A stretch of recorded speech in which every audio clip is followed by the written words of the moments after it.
Hey everybody, and welcome back to another exciting episode of the VOD Squad, the show where we talk about streaming technology. This is episode 211, December 2nd, 2020. I am Clyde, and today I am joined by Matthew Ross. Hey everybody. Michael Aston. Howdy, y'all. And Jimmy Trammell. Hello from a chilly West Palm Beach, Florida. Yeah. What's chilly? What do you call chilly? It's in the low 60s. Yeah, You it's cold enough jerk. that the alligators are hibernating, right? Yes. So I'm just curious, isn't 211 an emergency number in like other countries? Can't you dial 211 to get an emergency? 211. I think it's an alternative dialing 911, I believe. I could be wrong. I think I know in other countries it's usually like 999, isn't it? In most So other I'm sure. countries. At least it's not that awfully long number that for 011-899-88199-119-725-4. Yes, that's the one. That's the new emergency number in England. Do you know the song? I can't remember it. Is that That's from the IT crowd. Yeah. IT crowd, right? Yeah. Yes. I was like, I remember that bit. That was hilarious. And Webbit is right. The last digit is 3. Oh, okay. I don't know. I was going out of memory. You did excellent. All I gotta say. No, there's a video. I found the video when you started talking about that. And it had a big 4 up at the top, but it didn't have the last number, so I thought it was that. So, okay. Cool. We're here. We are. December. It is. CES registration is tomorrow. Oh, okay. But, yeah. So I'm just curious, how many people do you think are going to go? 2? That are going to be there? 2? Yeah. Okay. That'd be good. 2? Sounds like tentative 2 for sure. Okay. Yeah. That sounds good. Sounds like it should be. Not counting all the people that already live in Vegas. Yeah. But I don't know. It just seems like now, if you were like the kind of person I really wanted to go, but I hate crowds, this might be the year for you. This would definitely be the year for you to go if you don't want to see CES with crowds. The downside being, of course, that you'll see it the same as you would have at home. Yeah, I don't know. But it's different. You get all the Vegas stuff. Vegas for CES. You go to Dirt Dog. Yeah. I can't go to In-N-Out here. I can't go to Roberto's. The lady that cuts my hair isn't here. I literally go to CES and get my hair cut. The lady that cuts my hair is in Henderson. So sure. Yeah, I mean, we've gotten to the point where we have, I've followed on your traditions. So now there's actual traditions of places that we eat every time we go to CES. We gotta go back, get some ossobuco at the new place. Yeah, I was going to say, did we add that to the list? Absolutely. Any place that serves ossobuco, it's on my list. Mm-hmm. It sounds like you guys are there almost as much for the food as you are for the show. Why else would you go? The show? It was a great excuse for a tax write-off to go. Oh, okay. No, the 90% of the reason I travel anywhere is for the food. Okay. Oh, but that's not what we're here for. What are Not we for the here food? to talk about? No. This isn't a food podcast? I wish it was. Oh, well, then I guess we can talk about streaming stuff. Yeah. Hey, yeah, we'll start with this really wonderful note. Guess what, everybody? Comcast is raising prices. They're going to go ahead and be updating prices in the year 2021. There's going to be different updates to various television fees. Things, I mean, some places are getting like a $16 update in their broadcast fees and $2 for regional sports, and for a huge increase in fees for a lot of different things. But for us, the most important thing you should know is that they are going to be raising the cost of every single one of the internet feeds for $3. It's not a huge increase, but it is the ever increasing turning of the wrench that, you know, screws down onto our wallets. They had to pay for those new data caps somehow. No, that's not how it works. Well, it costs money to install those caps. So, you know, they're not physical caps. Nothing's free. Yeah. I mean, can we say slightly tone deaf at this point in time to announce? You know, everybody else is, right? I mean, all the streaming services are raising prices. Comcast is just following suit. Yeah. I mean, Comcast raising their price on internet is not the same as, you know, YouTube TV raising the price of their service. Now, Comcast raising the price of cable, I would say those are comparable. I mean, you're talking about a situation where as places are facing more likely shutdowns and restrictions on access outside of the house, blocking people from the one way that, or increasing the cost of people's one way to work, access other people, receive entertainment. That's all I'm saying. It's pretty tone deaf. I understand they're a business. They've got to look out for their costs. I think if I was the CEO of Comcast, I would probably have indicated that, hey, we've been planning on this. We're going to hold off for 3 more months or something and get that little bit of goodwill, as opposed to just going on with what probably has been planned for quite some time, to be fair. True. You know, but especially the internet, that's the one that's really the killer in this situation. And especially since a lot of people don't really have options, right? There are literally only 2 options here for me. And I have lived in places where I only had one broadband option. So that's why it feels really tone deaf and questionable on timing for me. Well, let's think this through for a minute, right? So Comcast, internet service provider, in the age of COVID, right, where there's more people working from home, that's going to be more of a demand for their internet services. You know, you would think their revenues are rising because of it. Technology costs goes down year after year, typically, right? And then, I don't know, but I bet if you did some research, I bet Comcast might have been one of the companies that was out there with their hands held out when the government was passing out monies a few months ago. So, and now they're going to raise prices. Oh, they always are. I mean, I don't know. It just seems like, I think I would be, if I was a Comcast customer, I think I would be tempted to write my congressman a letter. You might want to look in to see if Starlink is in your neck of the woods yet. Yeah, good point. I mean, that's exactly right. You bring out all the key things. Not just tone deaf, but they're probably one of the least impacted companies out there, right? Like, they're an essential service. Nobody's telling them that they have to not have linemen or installers or whatever. It's kind of an ugly thing to do at this particular time. I agree. Okay, well, I'm going to be the oddball guy here, and I'm going to defend Comcast. I know that's not makes sense because well, also I use Comcast, and I'm going to be paying this extra fee. You're right, Jimmy. Especially everything you said. They definitely probably made a buku of bucks because they got lots more people into getting good services, paying extra for higher bit rate services or whatever they need for their home internet and things like that.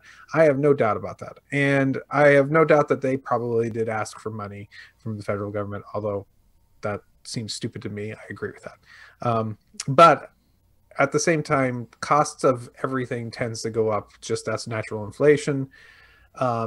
If this was the $3 a month is not a ton amount. If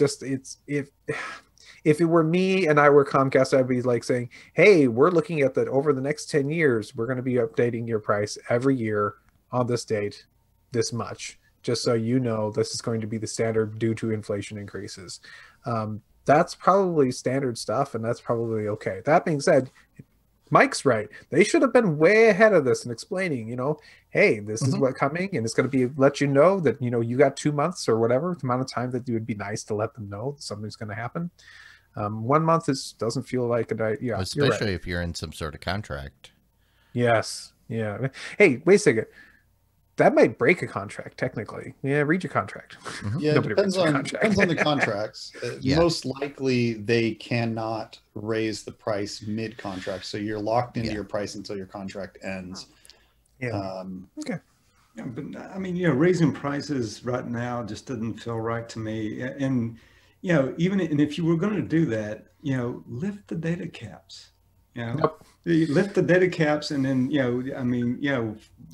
I don't think having data caps on there costs them any more money, right? It's just a way for them to maybe control some of their costs, right? Is all it is. It's not. I don't think it's costing them any more money actually to not. Data caps is like charging for bags on an airplane. You're already moving the plane from point A to point B. You're just trying to find a way to make more money on the people that are willing to pay it. Yes. So, and that's really what it is. The people that can't afford or aren't willing to pay for data caps manage their budget more carefully so they don't go over. They make their kids stop watching videos or whatever the last couple of days of the month. As opposed to individuals like me, I don't care. If I had a data cap, I would never even think about letting my data get reduced. I would just pay more, right? So I would be those people that would absorb it. It's just like the plane tickets. I don't fly anything but Southwest because the other flights charge for bags, and I think it's stupid. But it doesn't cost them more to take the bags, just like it doesn't cost Comcast more to have more bandwidth. Somebody make a note. I have a comment about the bags on the plane, but that doesn't matter here. The fact that they announced the data caps last week and then announced the price hike this week makes me feel like they're actively trying to get people to leave. Which I mean, they're also raising, or AT&T's raising the price on Dish. The thing that they're kind of stuck with that they kind of wish they could get rid of, almost like they're trying to give people an incentive to go to something else so that they can just shut it down. The only problem is that there's not much else to go to. I mean, for TV, there are options, especially if you're getting off a satellite and you're going to go to cable. Yeah. But, yeah, I don't know.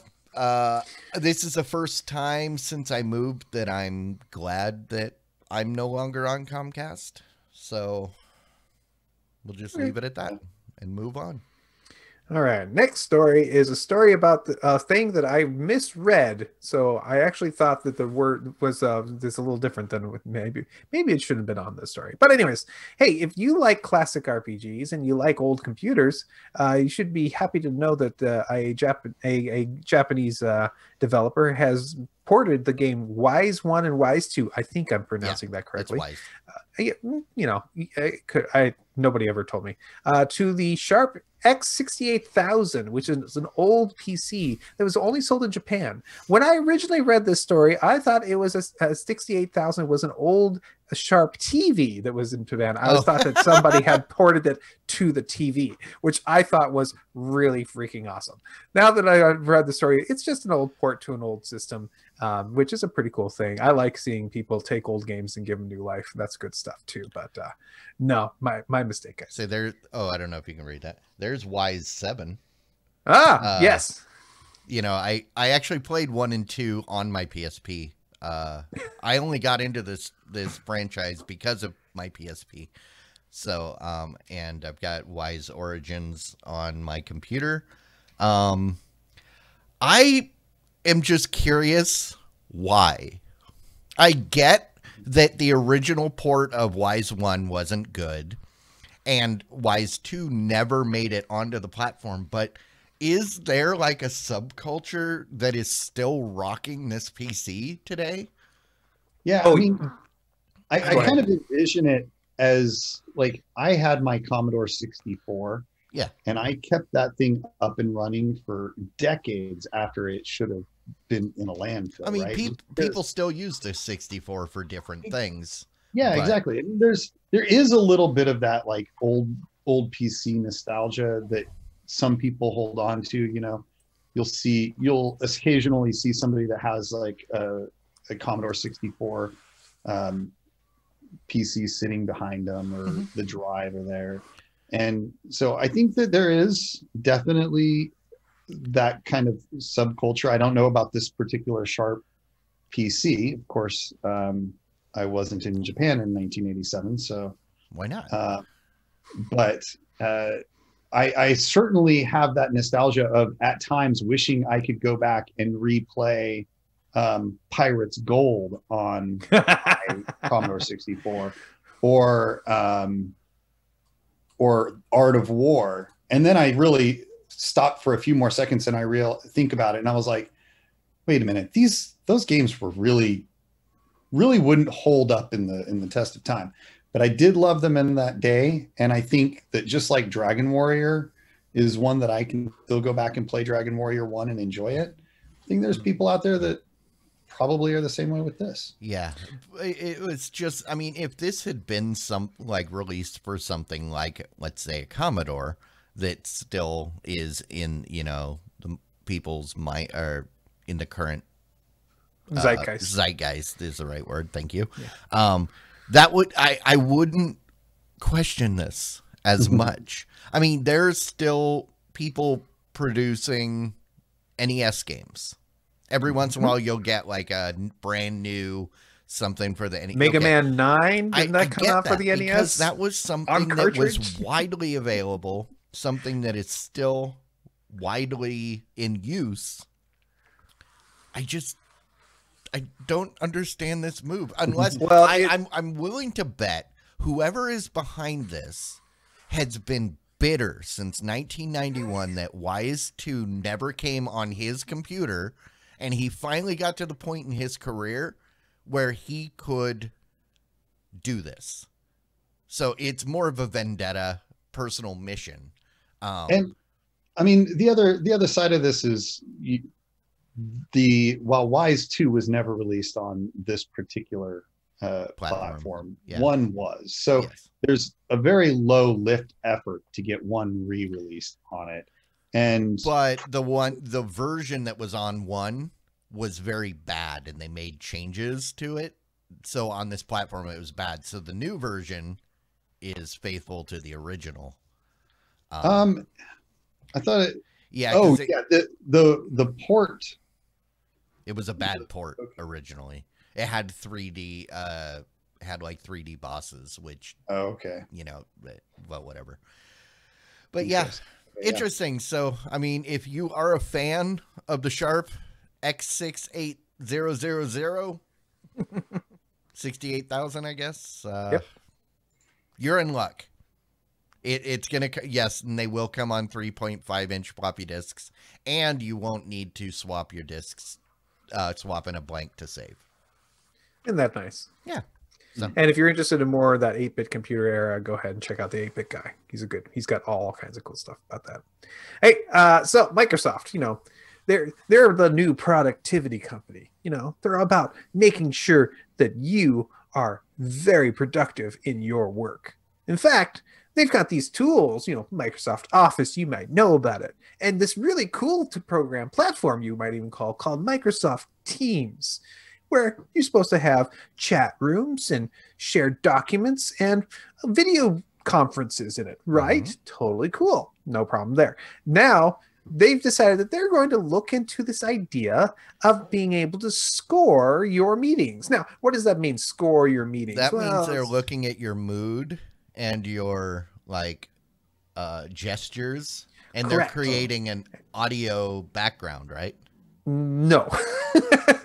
Wait. Not that kind of score. No, they are looking at your mood and your gestures and your eye contact and the tone of your voice and all of the other things, and literally providing a numerical score to how productive your meeting is. And So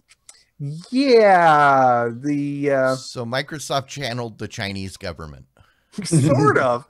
And the productivity score that they put under here, this is still kind of a concept, a thing that they're thinking of doing or thought of doing, right? Well, if you go to the next story, they've decided maybe we shouldn't do that. So here's the thing about this that's interesting to me. I mean, the thing that immediately jumps out at me is, thinking about individuals like on the spectrum, Asperger's especially, where individuals that really have a difficult time understanding other people, reading other people and stuff. Mm-hmm. It seems like there's actually usable, valuable stuff here, but because it's Microsoft, they inherently think about how can we apply this to the workplace, which is probably the one place where it really doesn't make sense. In order to be a boss, you need to be able to read the room. And that's the one thing that they mention is like, even when you can't read the room and tell that everybody's bored and not getting anything out of it, you'll know that was a waste of a meeting. It's like, that's pretty quintessential to being a boss. I was going to say that's like basically the definition of a meeting. Well, this is true. Well, how Microsoft, with their original, release of the data about what it's supposed to be about, the interpretation by the press and most of the people who read about it were like, they're scoring you based on how productive you are. This doesn't feel right. And they've been trying to backpedal, saying never intended to score individuals and was supposed to score how well certain things that you introduce in the meeting, if they work or not, as an aggregate. Did they ever release what the name of this product is? Oh, I don't know. Probably. I assume it's Big Brother. No, that's too good of a name. Microsoft is warned of. Microsoft is horrible at names, so it would probably be something like Microsoft Office 365 Productivity Rating Plus. Azure Extreme. They're just calling it Insight Computer System. I'm sure they have an internal code name, but that's what they revealed it as. And it's not directly tied to the productivity score. It's just kind of being released in that same kind of genre and suite. So while the productivity score is intended to help you understand how your employees are making use of Microsoft Office and all of the tools that they have available to them, this would be kind of like a complement to that, not about productivity so much, but about value for meetings. And so I think, like I said, I think that the idea is valid. There's probably better applications than, reading a business meeting, because again, managers and leaders, and they should be trained. That should be one of the key, that's quintessential to being a good leader, is being able to determine if your meetings are valuable. But what you would get is the ability to like have this run during a number of meetings, and over time identify, hey, these types of meetings, like these, maybe you're doing a scrum and you've got your daily stand-ups and you've got your your scoring meetings and stuff like that. And then you could go back and you could look and you could say, we get 50% productivity out of our scoring meetings. And it looks like general disinterest and people aren't paying attention. And so then you can start to look at that and figure out how to make that meeting more effective, whether you shorten it because people lose interest towards the end, or maybe you cut that meeting out and accomplish those goals in a different way. Again, there's value to be seen here. I think it's interesting, but it seems like the kind of thing that works really in an academic setting, in a research setting. Some place like IBM might do this and then release their findings, and then everybody can implement IBM's new business meeting process that they fine-tuned utilizing this, and pay IBM a bunch to teach your company how to do their new process that beats Scrum by 20%. Yeah. I have a prediction, and this goes back to a couple weeks ago. You guys asked me, and so Tesla is going to buy this from Microsoft to use in their self-driving cars, so that they can rate the interaction with the people in the car to determine, so the AI can make adjustments. You can, facial features and stuff will tell him if, oh no, he's not happy that I made the turn here, or blah, blah, blah. Self-driving car powered by this, connected to Starlink. That's how you get Skynet. Oh man, you get robot uprising, because you asked what are the robots, and then I realized after the fact, obviously it's the self-driving cars. This is this is part of your Skynet theory. Oh, this is when Starlink becomes Skynet. This is the missing piece. I thought you were going to say that he would use this to make the self-driving car drive in reflection of the person that's in the car, so that now your self-driving car drives as bad as you do. Well, it might, but the thing is, your self-driving car drives angry because you're angry. This basically would give the car the ability to judge the passenger, and when you've got every self-driving car judging their passenger, all connected by Starlink, that means they're all going to be communicating with each other. Eventually, you're going to have those behind-the-scenes bitching sessions between the AIs as they start to, hate the passengers, and then that's when you get the uprising and yep. So if you flip the finger during one of these meetings, does that increase the score or decrease the score? It depends which finger. Also, depends on how low the score is. It might increase it. Engagement just increased. I mean, you could be just saying, "Hey, you're number one." Yeah. All right, guys. I have a question for you. Question is simple. What would you call a Quibi now? They were not even as successful as MoviePass, and that's not even setting the bar very high. I would call Quibi a self-referential name. That makes sense to me too, because maybe Quibi should be 8 months. How long is a Quibi? It's 8 months. Because that's about as long as they lasted. Yeah. That's right. Quibi is that company that raised $1.75 billion to make 10-minute videos that had a 1.5 million initial subscribers who dropped very quickly, and lasted only 8 months to disappear off the face of the earth as of the first. Quibi is no more. The jokes, unfortunately, will never end. Yeah. They made hundreds of dollars. Probably. No, I don't think they made anything. No. They lost millions of dollars. All right. And they did make 2 Emmys. That's gotta say. There you go. That's something to show for it. How much does I think we just quantified how much does 2 Emmys cost? 1 Quibi. 1.75 1.75 billion. Yep. That's the investment that they made. Yeah. So That's amazing. But the Yeah, Quibi, so it's like Quibi is the Quibi of businesses. See, So they now didn't even, like I said, they didn't Quibi even is make it as the- long as MoviePass, and MoviePass has been the butt of jokes for how many years? that's true. That's bad. If you can't even, yeah. But Imagine Yeah. being one of the investors invested in this, right?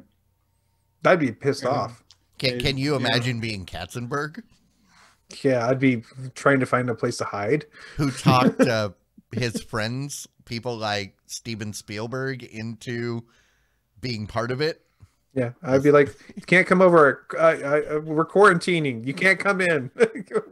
Nobody's home. Yeah, nobody here but us Yeah. chickens. But, yeah. quarantine never ends for him. Oh, Oh, yeah, one of the investors, holding his head in his hand, saying, "Man, why did I ever invest in this?" Meg Meanwhile- Whitman was involved, meanwhile, wasn't she? Meanwhile, his friend next to him would say, "Oh, I know why. It's because you're a dumbass."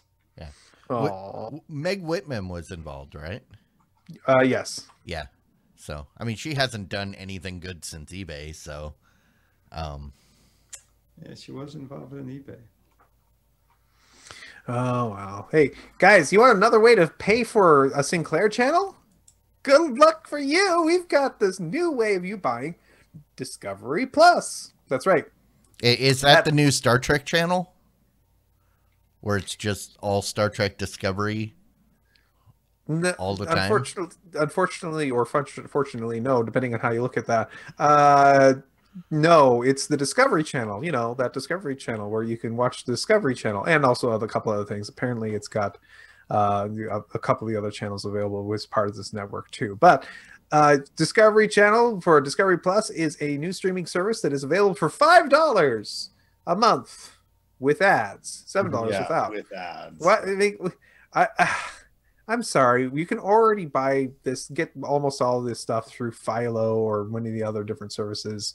But I feel like the Sinclair is trying to slowly rip themselves into multiple pieces that they can sell off individually and make as much money as they can from Well, it. So, considering Sinclair's stuff is falling off of YouTube TV like crazy, mhm. I'm not surprised they're trying to do something on their own. But I know Discovery as the channel I stopped caring about when Mythbusters ended. True.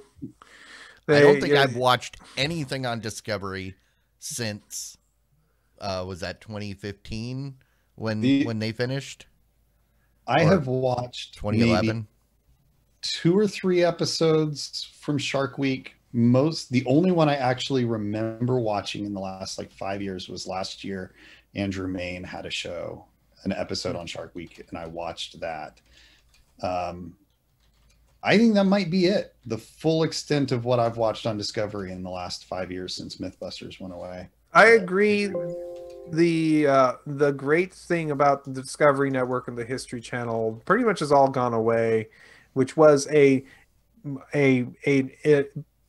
kind of a documentary level, but not information about the world. What was it? The guy who originally made Discovery said he knew how to make this work. He was essentially all sharks and Nazis. If you could just do those two things, he could. Yeah. He would, and he worked. It really was. It was a bunch of that when it first started, and it was an incredible hit. So And is since he the changed one that too. made the movie Sky Sharks? I have no idea. That's about there's Nazis Nazi sharks? riding on flying sharks. They That's attack awesome. a plane. I don't know, One but thing that that sounds like caught my kind of- attention. Oh, sorry, Matt. no, it's okay. Sorry. This, what caught my attention here, calling it Discovery Plus. I noticed a lot of these services are starting to say, whatever the name of the service plus, right? Well, so I wonder which one is going to be the first one that's going to come out with a new version of that and call it Plus Plus. See, and that the fact that everybody's using plus goes back to my justification for why HBO went Max. Because for the longest time, everybody was using Go and Now. Those were Right. coined by HBO. Right. And the fact that they coined those that became industry standard for many years, there's no way that they would go to HBO Plus, because then they would be copying someone else. But I mean, because you've got Disney Plus, Apple TV Plus, and yeah, it's AMC Plus. I mean, there's a lot of pluses out there now. I just wonder, is anybody going to go plus? yeah. Well, there's a programming joke in there somewhere, so that's all right. Is that C plus plus? Yeah, it was.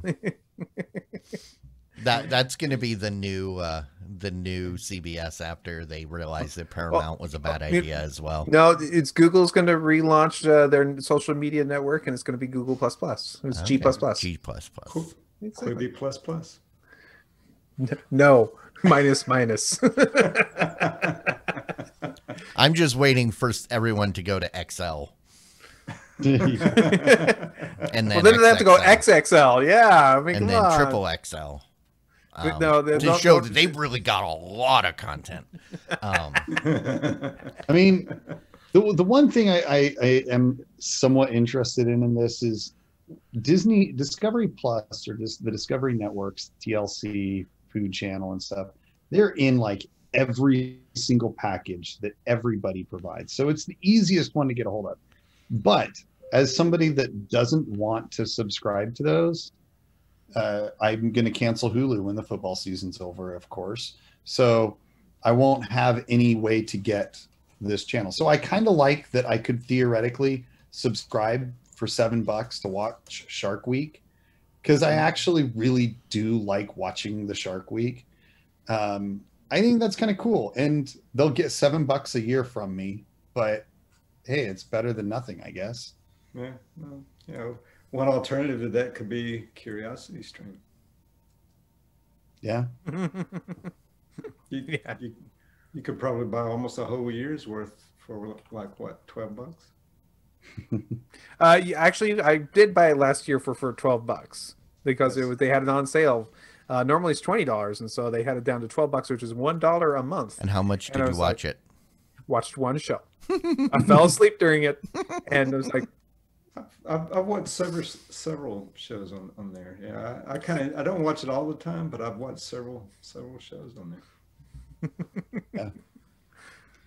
I very tend to binge, right? So the problem that I have is if it's the thing that I want to binge right now, I'll watch it, but then I may not watch that thing again for 6 months. Like Netflix is one of those. I watch Netflix every few months. I'll find a show, I'll watch the heck out of it, and then I won't touch Netflix again for a number of months.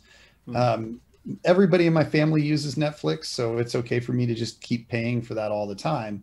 But it's one where, like this, I would literally watch Shark Week and that would be it. But during Shark Week, I would watch TV almost nonstop, especially if I'm working from home. It would just be on here, and every once in a while I'd get to watch a shark eat something. It'd be fun. What if Shark Week became a week of nonstop baby shark? It's not that. It's more like a Movember kind of thing, where it's a thing that people just do, not something that's being broadcast. We need to identify our own, the VOD Squad's Shark Week, and then we'll just play Baby Shark on our Twitch stream for a week straight. Either that or Sharknado Week. We'll watch all the episodes of Sharknado in a week. Yeah. I think there's one for every day of the week, right? Yeah, aren't they at like 7 now? 6 or 6? 7, yeah. I get 7, then we could do one a day. Yeah. hey, guys, are any of you guys into the TikTok? TikTok, I did. You don't stop. So TikTok for me, this is the thing. I downloaded it and I watched it, and I found that anytime I sat down, I started watching TikTok and not paying attention to anything else around me. And I was like, okay, this has got to go. And I can attest, I have watched him watch TikTok Okay. with the kind of side glance of, what are you doing? Yeah. I mean, there is probably, it might be fair to say that there's basically nothing of value on TikTok. That might be totally fair to say, but it can pull you in and sink your brain into mush really fast. I will say Brian Brushwood will be very happy to hear you say that. All I've got to say is that TikTok, He's got a bunch of content on there. the format of TikTok is, the 30-second thing. So you have to be able to tell a compelling story, or say something funny in that amount of time in order to keep your interest and make a decent piece of video. It's the same thing for making a good, funny, or very succinct commercial that's good. So this is pretty standard stuff. So apparently the 30-second thing has been, or the 60-second limit has been changed for some users, and there have been some people out there who've been allowed to make 3-minute long ones on TikTok. And apparently the response has been, what the hell? Aren't those called Vines? Yeah. Were they 2 minutes or 3? Anyways, that's okay. Mine was 6 seconds. Oh, they were were 6 seconds. for short. One of my favorite comment that I see here is someone made a 3-minute TikTok, but it was just a Flamingos merch ad, which the first time somebody saw one was an advertisement, which makes me just like, oh my goodness. Do you think this kind of a change to the streaming platform? Yes, it is a streaming platform. Do you think it's a good thing or a bad thing for the platform? Here's the thing: 60 seconds was the right amount. I would say the average TikTok was probably more in the 10 to 30 second range. Most of them that I saw were fairly short, but there were a fair number at 60 seconds. Here's the trick though. 60 seconds is a quick bit, right? You can do a quick thing, a quick song impersonation, a little snippet of a line, whatever. 3 minutes is a story. Like, 3 minutes is longer than the average song. Yeah. You have to build something out of that. You can't just tell a quick joke or hum a little ditty and sound pretty decent or lip sync to a bit of a song. A 3-minute lip sync video would be ridiculous. So it works in 30 to 60 seconds, but to get up to that 3-minute mark, you're going to have to put in some real production value. And maybe that's not to say special effects and things, but you need to spend time planning and plotting out the story and having something that you tell rather than just something that's like, there's a punchline and that's the whole thing. And that's not what you see on TikTok. So I can't imagine it working. I think that's like the trick with Quibi, right? Like Quibi had this short format. It's very hard to tell a real story in that amount of time, but it's too long for something that doesn't really tell a story and move along. TikTok saw Quibi die and they said, hold my beer. Maybe. Or sorry. I forgot to take into account the audience and user base. It's hold my kombucha or bubble tea. Depending. Yeah. No, I mean that's sounds reasonable. You're going to show them how it could be done, how it should have been done. I got to try this TikTok. Yeah, maybe. If I were to try TikTok, it would be a total lurker, and then I'd probably say, "Nope, some of TikTok. Sucking my life. I'm going to throw it away." Yeah, I was a total lurker, and I really need to apologize for that CES that I was on TikTok with Quad, because it really probably was like. Well, I was doing my own thing. It's like whatever, but no, I mean, TikTok from. The little bit of TikTok I catch every now and then over my daughter's shoulder, I equate it to the same thing as my experience on Twitter, in the fact that every second I spend looking at it, I hate humanity. even more. So I don't go there unless I absolutely have to. And I haven't had a compelling reason to be forced into TikTok, so I stay far away. The very small amount of respect or acceptance of humanity is slowly dwindling away to nothing. Well, yeah. Yeah. All right. What about Amazon? What's Amazon up to? So Amazon is taking their Fire TV Cube, that they're pretty much their premium device for hooking up to your TV, and they've made it possible for you to hook up to a webcam and with obviously to your TV and be able to use it and make two-way video calls. It only requires a few things, specific things like getting a webcam that's compatible, like something that's got UVC support, which most do, has to be 720p, which most do, and do at least 30 frames per second, which again, most do, but not necessarily all of them do. You need to make sure they're not using a 4K capable webcam, because apparently you do that, it tries to stream 4K, and it's kind of hard for it to do that. You have to have a special cable that's micro USB to a USB adapter in order to hook it up, because apparently there's no USB ports on the thing. That's weird.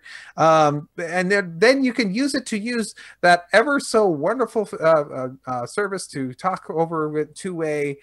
That's right. You're able to talk to other Amazon devices that have cameras and video adapters and like, the Echo Show. So also, what? Apparently this will also, it can also notify you when someone rings your doorbell. Couldn't it do that automatic already? Well, I was going to say, you know what else notifies you when someone rings your doorbell? Your doorbell? Your doorbell. Yeah. I mean, so as the resident Fire TV guy, there's a couple of things that stand out to me here about this. Yes, you have for quite some time had the ability to use your Fire TV to see your like Ring doorbell when somebody comes. And yes, your Ring doorbell may ring to your doorbell, though it doesn't necessarily have to. It also rings to all of your devices that you want it to. So if you have a Ring doorbell, it may not be the doorbell that notifies you. It might actually just be your phone. The thing that is interesting to me here is that this is a time where, like, this is the opposite of Comcast, right? Making bad decisions that are offensive to people in a time like this, to Amazon that's trying to find ways to help people connect and be together. So this is that great solution for the person who is sick or has a real illness and is a little afraid to go out and spend time with family. They can engage with people remotely, or the grandparents that live a few states away. My grandparents love to spend time watching the kids, and sometimes they do it on their tablets.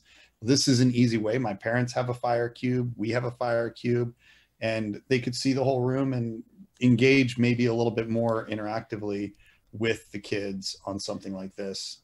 I think it's a great idea, and it's the right time. This is a thing that people or companies keep trying to implement, and people just never seem to want it. Like Arcos did this with their Google TV or box back in 2013. It even had a camera built into it. It was a cool box because the box mounted to the top of your TV so that, I know Microsoft's tried to do this with the Kinect. You're trying to make it relevant. The Facebook's yeah, you've got the Facebook one. My main question with any of these is, how long do you think it will take before it gets hacked and videos of you sitting on your couch in your underwear start streaming out publicly? Well, I mean, that's the concern about literally all webcams everywhere, right? Or it should be. Like, I mean, you should view any webcam you have pointed at you as a place that somebody could be watching you. But, I mean, I think the thing to me is there's a lot of value that can be had, especially in a quarantine time, from something like this. I like it. I think I'm probably not going to go out and buy a webcam to hook up to my Fire TV Cube because there's like 6,000 other devices that accomplish that in my house.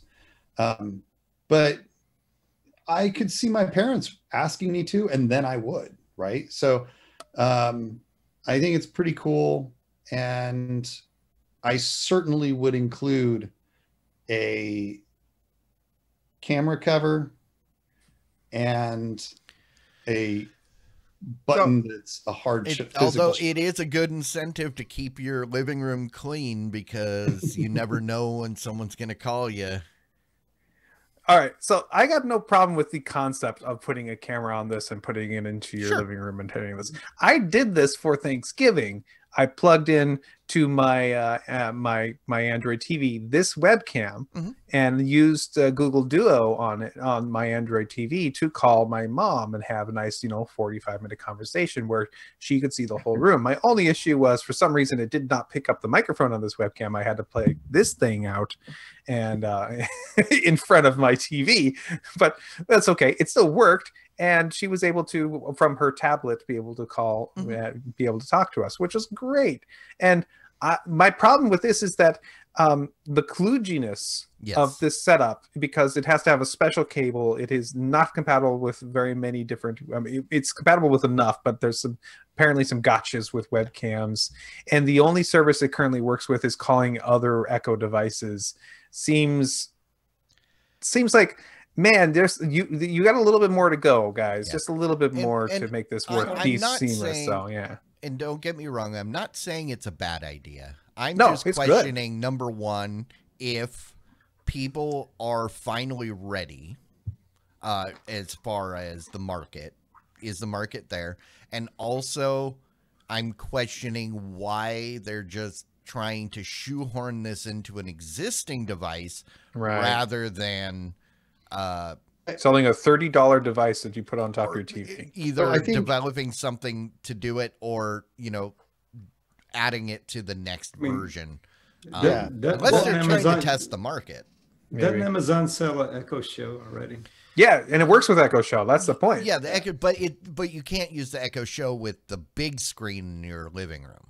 Right. I mean, I think that's the point exactly, though, isn't that this is going to be a big money maker for them. I think Amazon is actively trying to provide a solution to a situation that we're all in, to help people, similar to what Matt did, get something that takes care of them. Because like I said, my parents have a Fire TV Cube. I've got one. It would be trivial for us to connect those two together. And that might be easier for my dad or my mom to set up than, going out and buying a new device and setting that up, or, having to position a laptop in a way that the lighting works and, so maybe for the few people that would want this, I guess it's okay. But I got to say the vast majority is just going to use their phone or tablet. Well, and back to my point is the fact that they're shoehorning it into this device is the fact that it's okay. And it's maybe not nearly as kludgy if you already own the Cube. But I'm not going to recommend to anybody. My parents don't have one. I don't have one. If we want to use this, I'm not going to say, okay, you're going to go buy this Cube, then you're going to get this other device, and then you're going to buy these adapter cables. And that's what I really question. If they really want to implement this, why don't they just come out with the Fire Cube Cam or something like that? Unless, there is a thing that, they could just be using this to test the waters. And say, well, did people want to use it? No. Were they willing to jump through all these hoops? Yes. Resounding yes. Okay, well, let's bake it into the next product. Right. But who knows? Could be. Who knows? Could be. Yeah. I mean, like I said, my guess is this is a combination of, satisfying an immediate need for the people that it will help immediately and get some marketing research in there, like Clyde is indicating, and see what it takes and how effective it is. And then we'll probably see, if it goes well, a new device like a Fire TV Cam or Fire TV interactive. I don't know, something. I'll have to get one so I can stream myself sleeping on the couch to Twitch I know. and break their terms of service there. I know. Fire TV Plus. There you go. Now Plus, go plus. Max. Plus, XL. plus XL3 now. Hey, To so the max. if you're an Amazon Music Unlimited subscriber, you've been able to, listen to your music available to all their service and store your music to that service as well. You now have a new option when you pull up one of your favorite new songs. You have Amazon Music Unlimited now includes the videos that are related to those songs, so you can watch the music videos. I never used Amazon Music Unlimited or just regular Amazon Music, so I'm curious if it's like using their services or if it's linking to the YouTube video or something else. I imagine that they have their own copy of it. But yeah, sometimes the music video is just as good as the music itself. So guys, if you have access to this, it's a cool new feature for you. Video killed the radio star. I do pay for Amazon Music Unlimited. I don't even know how much I pay. I think it's $15 a month. But only because I want to be able to stream on multiple Amazon devices simultaneously with different songs. I use YouTube. I also pay for YouTube. That's where, if I want to watch music videos or music videos playing, I use YouTube. So that's what I run up here is I run my YouTube TV, and not YouTube TV. I run YouTube on my TV and have music videos going most of the day that are podcasts that are on YouTube. And I can't imagine using this for this purpose. This is strictly, I use Music Unlimited strictly in my car and on the Amazon Echoes. So if I understand trends, does this mean, so if Amazon is now offering music videos, does this mean they're secretly trying to get into the reality market? Reality. Because video killed the radio star, but reality killed the video star.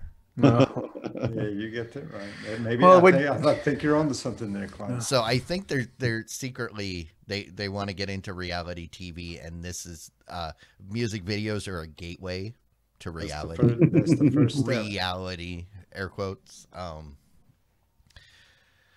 Yeah, I mean, this is a thing that does this just automatically play, or do you have to like actively search for the video? Because Spotify was doing a thing a while back where while, they were, if the video was available, they would do like the song lyrics on the screen or would play the music video or whatever. But which I'd like to see more of that, especially if you're casting to another device rather than looking at a static picture is cool. In the car, obviously doesn't make sense. If they implement it like Apple Music, it'll be curated by genres or have, various curated lists that you can play, and it does play continuous. Yeah, I mean, so it sounds like, to answer a couple of those questions or address a couple of those things. First of all, it is like on the YouTube music, there's a toggle button that lets you toggle between just music or the video. So if you're streaming music, it's just going to stream music, but you can just flip it and it'll toggle to the video. And if the video is available, it'll show it. And if not, it'll just like say the title like it normally would. And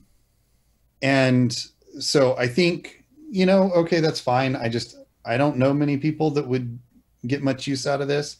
I think that most people that cared about the music videos were paying for YouTube. Otherwise, why wouldn't you, right? Like if you want the music videos, that's where they are. And it sounds like though, they added the X-ray feature, which gives you insights about music and who's in it and stuff, and Is it like pop lyrics and things, which has been on the TV channel. You've had X-ray available on Amazon TV. So they've added that as well. So kind of beefing up the features, bringing consistency across the board. It's probably a good idea. I just don't see how that's going to make much difference for them, considering that if you cared about YouTube videos, you were almost certainly on YouTube all along. It's a checkbox on the list, the feature list. That's what it is, which is good for them. Hey, so Wonder Woman 1984, which I'm wondering what happened to the other 1982. But they are coming out with a movie, of course, and going to be available on December 25th. And this movie is going to be HBO Max's first movie to be streamed in 4K. And not just 4K, it's got all the cool buzzword features, including HDR10, Dolby Vision, and Dolby Atmos. This will be available for you to stream in all of its glory on the following devices: the Apple TV 4K, the Amazon Fire Stick 4K, the Amazon Fire TV Cube, the 4K Fire TV Edition Smart TVs, Chromecast Ultras, the AT&T TV, and other select Android TV devices. Boy, being really specific there. But notably, it is not going to be available in 4K on the PlayStation 4, the Xbox One. So, sorry guys, you're not going to get your awesome 4K there. But this is a big step for them. They want to be able to push the high def, high quality image over their service, and this is their first attempt to do so. Because Microsoft and PlayStation and Sony don't want it, because they need to give you a reason to upgrade to the PS5 and the Xbox monolith.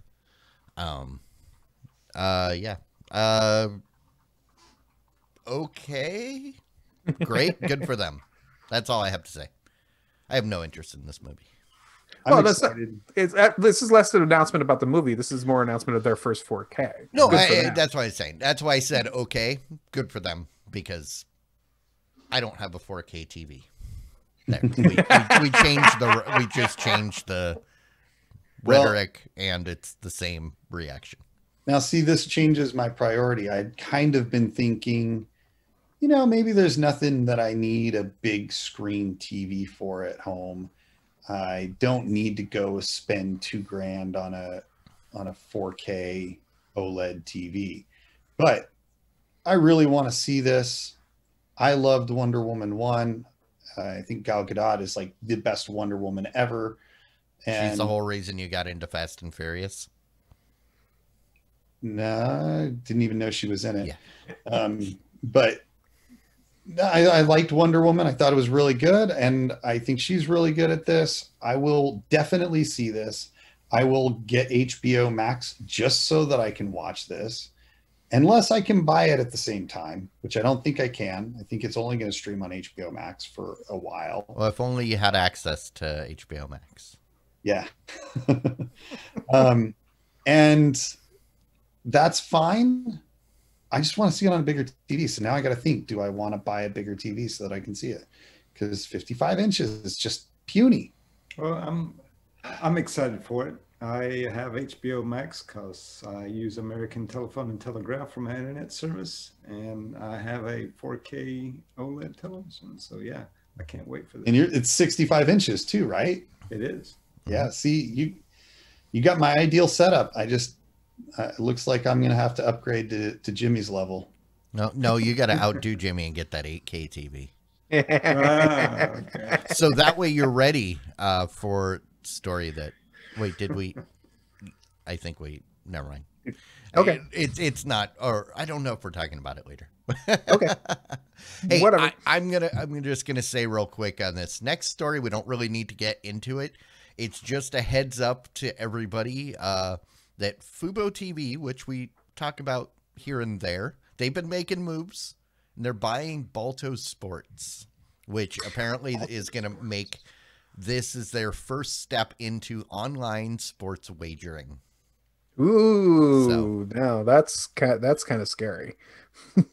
So, yeah, that's about it. That's all we really need to talk about it. So Fubo TV, the new sports betting service. Well, okay, no, cool. it not necessarily, but because there are a lot of betting, sports wagering platforms out there that have started streaming. like Right. party or not party poker. Who is it? You right now you've got the Moscone DraftKings. Cup going on, which is a huge billiards tournament, Europe versus USA, and that's put on by I think it's Party Poker, and Matchroom. Matchroom is the platform that, and you know they do wagering.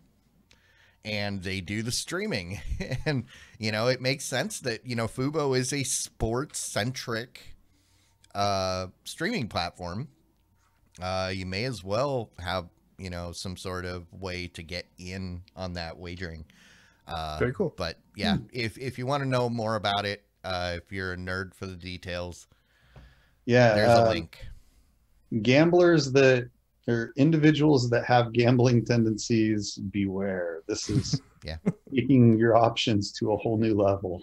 Yeah, I guess according to this, the online sports wagering market is expected to reach 155 billion by 2024. Wow. Just to put that out there. All right, that's it. What's next? All right. So we have a review here of an inexpensive Android TV box. This is called the MeCool KM3 Android TV box, and essentially the reviewer points out that it is a really awesome device for the person who wants to have a higher end Android TV box with all the cool features, including things like extra USB ports and an actual Ethernet jack. Yes, I'm looking at you, Clyde. And, you know, actually good amounts of storage aside with, you know, the base model has 4 gigs of RAM and 64 gigs of internal storage. They have a 128 gig storage version as well. And it's for sale for as low as $79.99 right now. I just checked it out for websites for Paceabot. The big deal about this, though, if you are looking for that all-encompassing experience for a single streaming box, is that this one does not support Netflix. So yeah, which I don't really care. So it's perfect for you. Actually, this is, and when I saw this, I realized that this is the perfect example of what I want, because it's comparable to the Google streaming option, or the Google Chromecast Sky Plus with TV, Chromecast TV Plus now backs whatever. Except, I mean that's only got like 2 gigs of RAM, and it's only got like 8 gigs of storage. Yeah, it has no peripherals, and this, while this doesn't really completely compare to the Shield in the processor, it still has more storage. And the other thing, I mean, it's still powerful enough to do 4K. It knocks off all the boxes. This isn't for everybody. This is for me. And then the one thing that's really cool about this one is, while number one, it is Google certified, so they can actually use the Play Store. So I don't know why that Netflix thing is even an issue. It's not certified. It is Netflix. Certified. Oh, but it's Not by not. It's Netflix. certified Not by by Google. But yeah, whatever. The thing that's cool, sets this one apart from other Android TV boxes, is the fact that they have a built-in side-loading utility.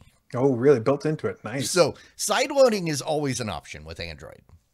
It's an option in Android TV. You can turn it on, but they haven't given you an easy way to sideload. You basically have to download it on your computer and then connect to your Android TV and basically FTP it across.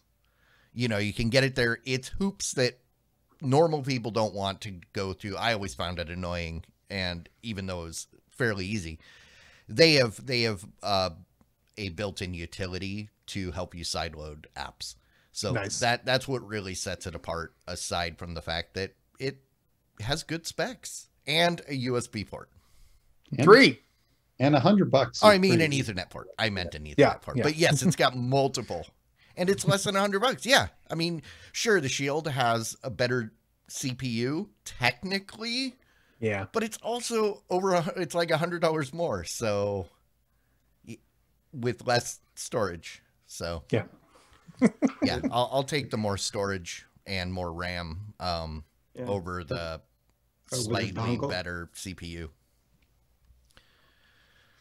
All right. Hey, Hulu launched that beta of the watch party, right? Because, this is a thing that people are using. Is that when everybody gets together and they compare their wristwatches? So, yeah, look at my watch. It's really nice. It's a hair past a freckle right now. So yeah, I mean, look at mine. Like... Yeah, no. The watch party, which is where it allow people to simultaneously watch the same show at the same time and be able to chat, and it's in a combined chat room, which allows you to kind of have an experience where you're actually maybe conversating with people at the same time. A shared experience, something that maybe be kind of lacking right now. Anyways, this has been something they've had in beta for a little while, and they've announced that they are now making it available to all subscribers. You do not have to sign up for it. It is available for you to use when you're using your computer to watch your Hulu. You can join your watch party and watch simultaneously with your friends. Yeah, boy, just in time for the price hikes. Well, I mean, yeah, this is great because previously it was ad-free only. Now it's everybody. So yeah, and I mean they're not really doing the price hikes for the regular Hulu, so yet. I won't say that adding features is problematic. I have no problem with it. I think it's great, I guess. I don't grasp the value of this, though the asocial people like myself are probably not who they're targeting. Okay, imagine that some people, Clyde and I want to watch the most recent episode of a show. Mm-hmm. We want to watch My Hero Academia, which is on Hulu, by the way, but it's behind what he gets to watch on his other streaming network. Mm-hmm. So it comes out. I want to watch it with Clyde. I want to be able to chat like that was so awesome. Well, the thing, because maybe normally would be with friends and saying that. That's that's it. That's the point of it, is to be among your friends. I get the whole watch party thing. I understand why. I just don't understand. Theoretically, I know why, but I don't need another person in the same room with me to watch a show. Think of it this way: in the age of COVID, right? You and your family for the holidays can watch Christmas Story, right? You can watch it together. The family that can't come to visit, right? I'm just pointing out that I'm an asocial crank. Oh, who's also asocial? Who? YouTube TV. You know why? Why? Because they went ahead and sent me an email. It's not that I care so much about the channel, but the fact that they sent me the email saying, "Oh, by the way, today it is the 30th of November. Tonight at midnight, you're going to lose access to the tennis channel because we haven't made an agreement with Sinclair." Hours before it happened, really bothered me. It's like, at least you got an email. I turned on YouTube TV last night to watch the newest episode of DuckTales, which has been canceled, by the way. I hate Disney right now. What? And YouTube TV just popped up a thing that says the tennis channel isn't available anymore. And I had to click OK. My first question was, I got the tennis channel? And then I said, whatever. Yeah. So Matt, understand this. They sent the email to all three people that had ever watched that channel. I never watched it. Well, they made a mistake. They threw you in just in case. So they sent it to the two people that watched that channel and me. You. Everybody else just got the pop-up when they logged in. Wabbit said he got it too, but still, I mean, yeah, if I was someone that subscribed and really cared about that channel, I would be pissed. It's not like the baseball one where they extended it through also Sinclair. That ran out in February. They extended it through the baseball season and gave people a heads up basically all summer that come October, end of the main season, this is going away if they don't budge. Yeah, so I don't know if that speaks to the popularity of the channel that they didn't give, or if it was just that kind of decision where we don't really have a choice. It's got to go. But either way, if you desperately want the tennis channel, you can't get it on YouTube TV. Yeah, I would say, I think it is worth pointing out that this is a pretty despicable way to do it, right? There are people that care about the tennis channel, and to wake up the next day and not have what you expected to be able to watch from the previous day would be pretty frustrating, especially without having had warning. I think that is unexcusable. I don't have a problem with them canceling it. That's the great thing about these services. They tell you a week ahead of time. You just change services right then. It takes you 15 minutes to cancel YouTube TV and to sign up for Hulu TV. You're set.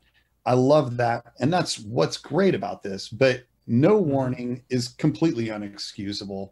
There's absolutely no reason that they couldn't give at least a week's heads.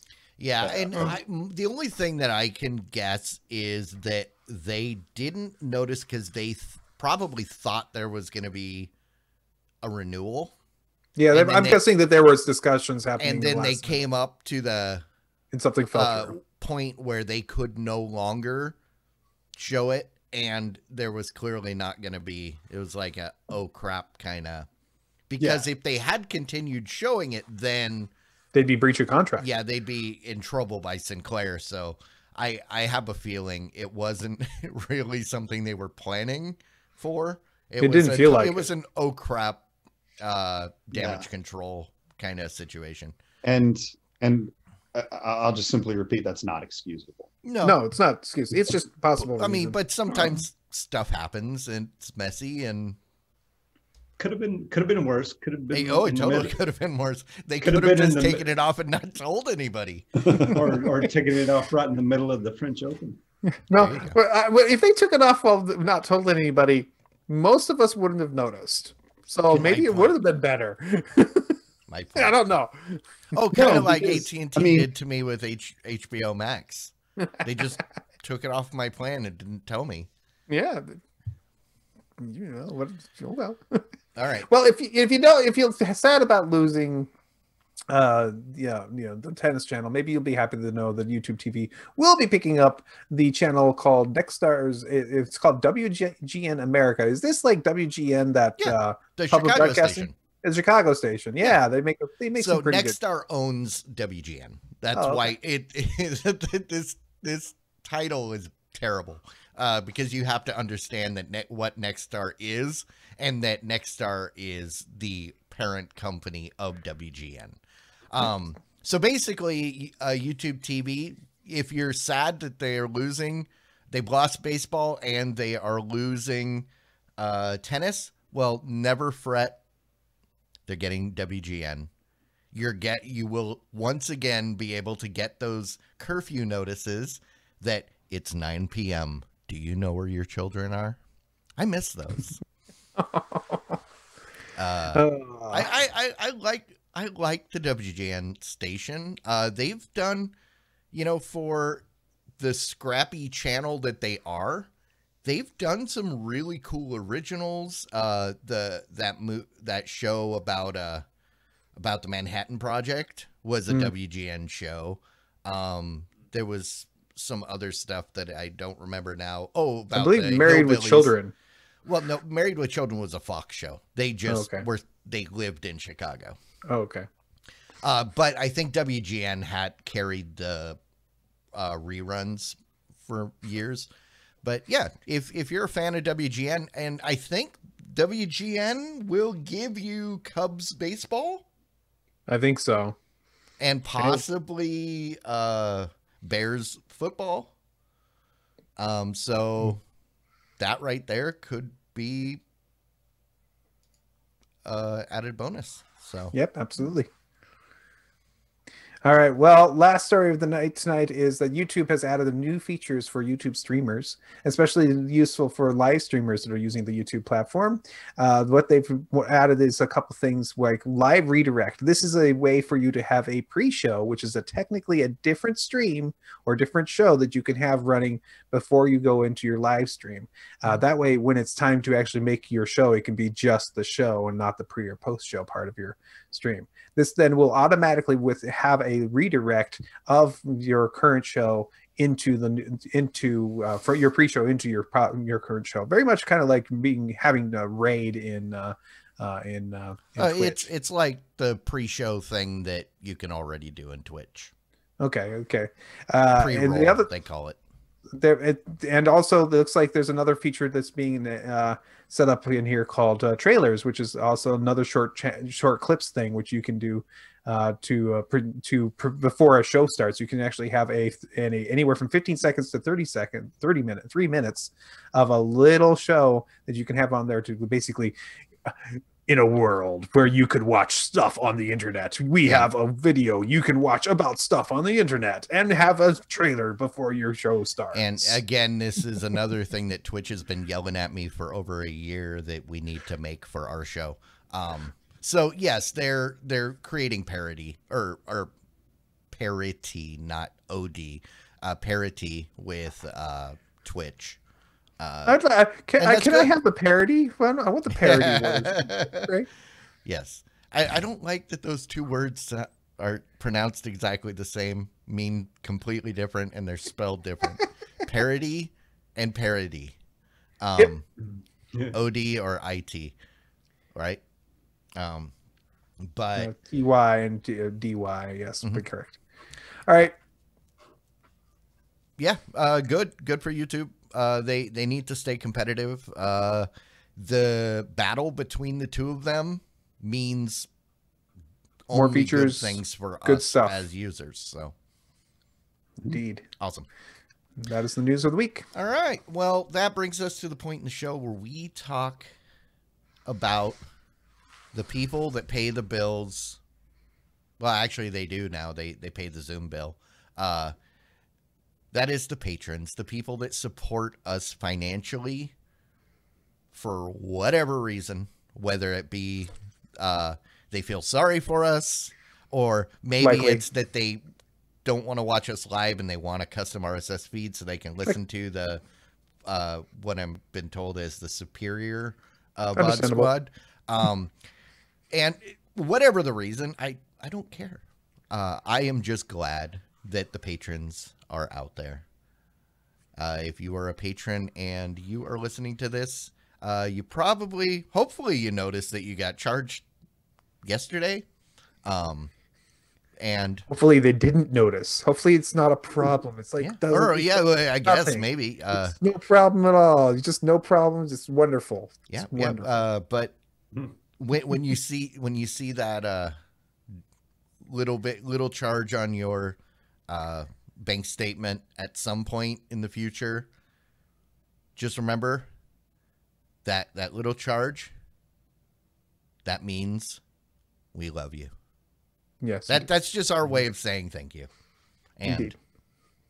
So it's what's that I was gonna quote that Hawaiian Christmas song, but that was a bad idea. So I won't.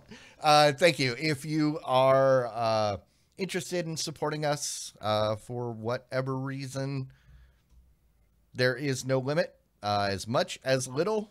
That's patreon.com/the VOD Squad. And we will thank you too. Thank you very much. Thank you. All right. Rants, raves. I've had a few.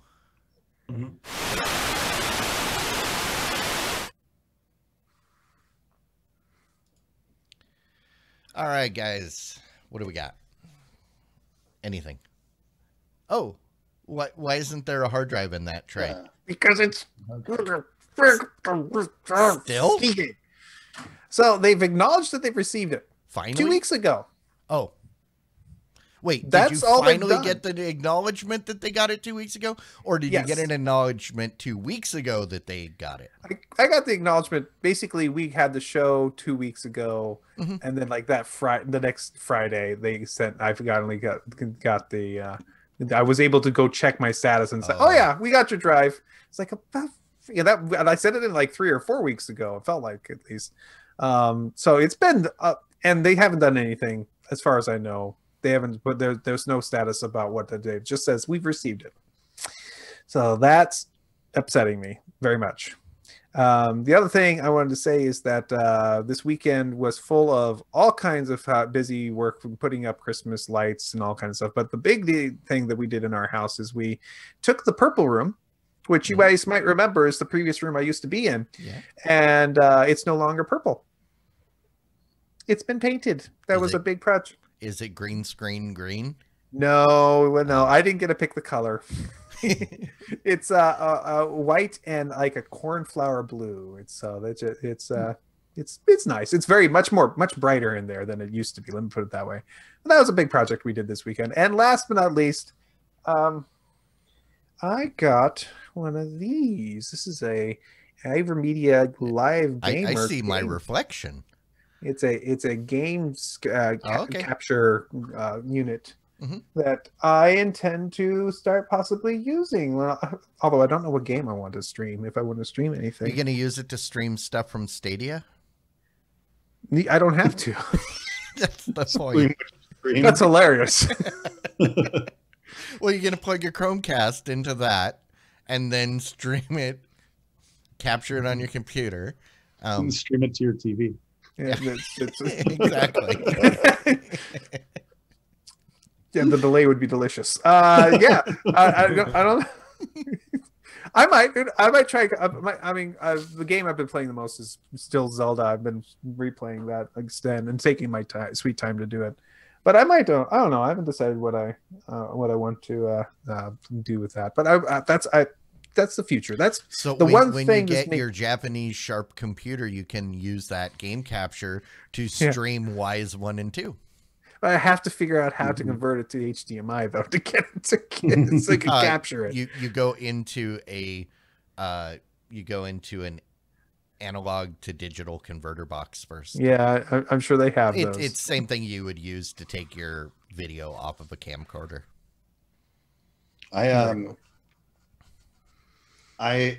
I thought about getting one and trying to start streaming, but then I realized that I bore myself playing video games. Burden other people. Yeah. Well, I've got that capture card. I've got an Avermedia. I've got the HD Pro. I use the internal card. And you've seen how many times I've used it. Once? A couple times. Okay. I saw you in the last 3 years. I'm sorry. I will say this one thing that I did see on the internet that was great, which was a video made by a poodle puncher on his Poodle Puncher channel of a wonderful bug that he was experiencing while playing a game of GTA 5. It was amazing to see him get into cars and the cars go crazy. It had already gone on for 15 minutes when I realized I should turn on screen capture. And yes. It was fun. Go check that out. YouTube.com. Search for Poodle Puncher because I don't have 100 subs, so I don't get my name. Oh, no, actually it might be because I've had the channel long enough. I don't know, whatever. Might still be under El Pollo Gigante. But that's a long story. All right. For another time. Yeah, for another time. Anything else?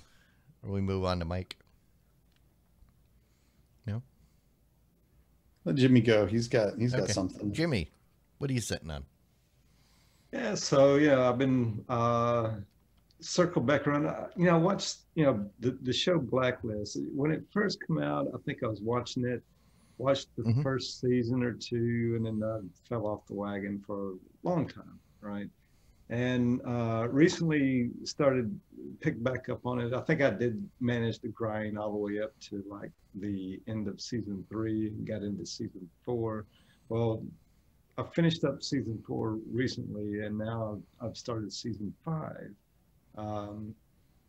and yeah, I'm still liking it. You know, season 5 is still chucking right along. It's a good show, right? They always seem to manage to keep that show interesting, right? So, And just keep it going.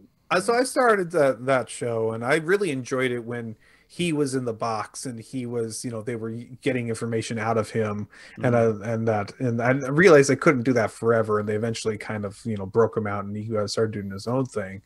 I dropped off when it was starting to get a little like, oh my goodness, how creepy, how crazy can this get? When he was apparently there's the episode where his, I don't know what you call the cleanup lady, there's a double cross there, and that's where I stopped off there, because I was like, oh my goodness, how much more deprived can this thing get? So I think I stopped there. How can they keep going? That was like season 2, right? I don't know. Well, I paused there too. I think that was season 3. I paused there as well, Matt. Almost exactly the same point you're talking about. And yeah, because of COVID and there's not anything new all that much being released and all. So this is one of those shows I said, oh, you know, I wanted to get back to this show, so let me go back. You know, watched a couple of episodes and I'm like, oh, okay, yeah, I remember how good this is now, you know, and just kept going with it from there, and still going now. Yeah, I think that I dropped off in about the same place. That's kind of funny, because I remember seeing that episode and not much more. Because and I know I stopped in season 3, so I didn't even make it that far. A few episodes in, I realized they were never gonna let him go back through the Stargate, and I know what's wrong with these people. He needs to go and... So I have to ask, Jimmy, did you ever watch Killing Eve? No, I haven't seen that one yet. You need to watch it. Even if my word's not enough, Tom Merritt is over the moon about that show. I think there's 3 seasons out there now. You can watch. I think they're on Hulu. Yes. Definitely. I think it's right up your alley. It's you know, serial killer and a task force trying to catch the serial killer, and there's stuff that's super absurd and really witty, drama. If it has a serial killer, my wife would be interested. And it's a BBC show. It's a BBC show with the main character is American. Right. Now we like the European shows. And it does take place in and it travels around Europe. So check it out. I'm pretty sure, watch the first episode and you'll know if you're in or not. It was one of those shows I kept seeing it, and I was like, I don't know. And I finally watched an episode and was like, why have I not been watching this? And I binged like 2 seasons just in time for season 3. So I'll give it a shot. I've always liked your recommendations. Cool. Yeah, Pet Justice was one of them. Absolutely. Mike, did you have something? Yeah, I mean, I tried to buy myself a little bit more time to come up with something while Jimmy. Well, you know what? If you need more time, you know, I've got a lot of time because I've spent over a week of my time waiting. We can wait some more. If you remember, we talked previously, and I've mentioned it a couple times, the new soundbar from Creative, the Stage V2. It came out earlier in November, but it was back ordered until the 16th, so I had to wait. And then it showed back in stock, and last week, true to my word, after the show was over, I placed my order. And a week later, I should have it, right? And I know there's going to be a couple days delay because of Thanksgiving and blah, blah, blah. Not only has it not shipped, they still haven't charged me. It's been a week. The charge is still sitting as pending on my ledger. because, you know, they did the initial hold, waiting for shipping, and then they'll do the final charge. It's been a week. Nothing other than my initial email that I got saying, hey, thank you for your order. And it was weirdly worded too, that when I saw the email, it looked scary. It scared me. It looked like one of those, we appreciate your order, but emails, which it wasn't, but it's just the way it was. I'm excited that I'm glad that Creative's still around, but I'm not loving whoever it is that's running their warehouse and shipping. I'm wondering if it's the same people that are holding Matt's hard drive hostage. See, yeah, you know. I mean, because they may both be outsourcing their warehouse and inventory to another company, and could be the same company. Maybe that company starts with an A and ends with a Mazon. But I don't know. Yeah, so Creative, I want my sound bar. I went with it because you told me it was going to be here quick. Sorry, man. All right. That's all the time I can buy you. Yeah, Nothing? I ain't got nothing. Oh, good. This has been a pretty dead week. That sounds like a rave to me. You got nothing to rant about. Yeah, it's too busy at work to get much in TV. I've been doing a lot of late nights, so You're not even going to talk about the captain's chair you're sitting in. Yeah, I mean, I did mention this last week, but this new chair is very comfortable. I quite like it. It's kind of one of those sport racer style with the footrest, and it reclines like a car seat with a lever on the side. It's good. I've been pretty happy with it, and it keeps me comfortable all day long, so can't complain too much about that.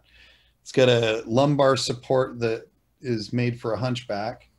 It's a pretty huge pillow, but it does have like a massaging feature on it. So while I don't use it most of the day, occasionally I can put that down and relax for a few minutes and fix my lumbar at the end of the day, I guess. I don't know. So, yeah, it's a good chair. I've been happy with it. And since I have literally been sitting in it the vast majority of the last week, that's a good thing. All right. I've been sitting in this chair for a little over an hour and my ass hurts already, so need a new Sounds chair. like you need a new lumbar. You need chair. a new Dominix. Dowonix, right? Dowinix? Dowonix. Downix. Dowonix. All right. Yeah. Well, I think that is our cue. We have lost all sense of English. And I've lost feeling below my waist, and, so it's all good. And Pathway has lost all feeling below his legs or whatever. So point exactly. Thanks everybody for hanging out with us. We glad to have you here. If you're watching this after the fact, join us live sometime. We do this every Wednesday night, 9 p.m. Central, here on Twitch. And you get to hang out, do a little bit of talking before and after. Yeah, there is technically some sort of a post show. But if you don't come here live, you don't get to participate. So that's where we will be voting on the titles for tonight's show. Yes, we're voting on the titles. Everybody head on over to tvs.showbot.tv. Vote for everything that tickles your fancy. Anything that you would like to see as the title of the show. And we will pick that in the post show. Other than that, if you need to get a hold of us, you want to follow us, whatever, you can reach out to us on Twitter at the VOD Squad. You can send us an email, thevodsquad@gmail.com. And yeah, that's pretty much it. So you can subscribe to the podcast anywhere podcasts are subscribable. Other than that, I've got nothing else to say. So I don't think there is anything else to say. yep. Well, so, oh yes, there is something else we got to say. What? Goodbye. Oh, Goodbye. Thank Bye. you. Later. Diamond Club hopes you have enjoyed this program.